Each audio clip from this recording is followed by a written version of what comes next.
అవును. ఇండియాలో ఉన్న ప్రతి పెట్రోల్ బంక్లో పెట్రోల్ కల్తీ అవుతుంది. మీరు విన్నది నిజమే. కానీ ఈ కల్తీ మంచిది.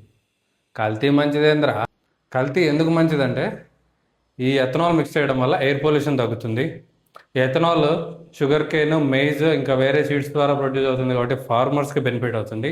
తర్వాత క్రూడ్ ఆయిల్ ఇంపోర్ట్స్ని తగ్గించవచ్చు. మన గవర్నమెంటే పెట్రోల్లో 20% ఎథనాల్ని మిక్స్ చేసి సప్లై చేయడం స్టార్ట్ చేసింది ఏప్రిల్ 1 నుంచి. అడ్వాంటేజ్ సరే, ముందు బొక్కలు చెప్పువాయి, అక్కడికే వస్తాను. 2010 కంటే ముందు మోడల్ బండ్లు ఈ బ్లెండెడ్ పెట్రోల్ని సపోర్ట్ చేయవు. అందులో ఉన్న రబ్బర్ పైపులు డ్యామేజ్ అవుతాయి, ఇంజన్ తుప్పు పట్టడం స్టార్ట్ అవుతుంది. మరి 2010 కంటే ముందు మోడల్ బండ్లు ఏం చేయాలి?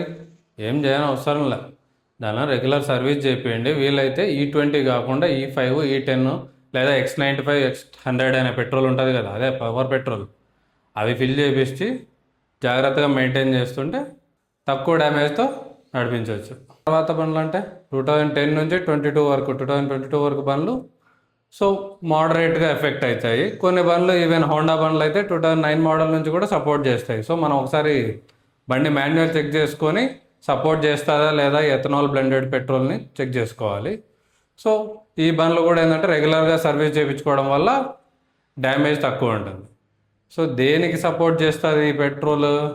2023 నుంచి తర్వాత మోడల్స్ ఎటువంటి ఇష్యూ లేకుండా స్మూత్ ఇంజన్ పర్ఫార్మెన్స్ ఉంటుంది. ఇప్పుడు చెప్పండి, కల్తీ మంచిదే కదా? మంచిదే, ఎయిర్ పొల్యూషన్ తగ్గుతుంది కదా మరి.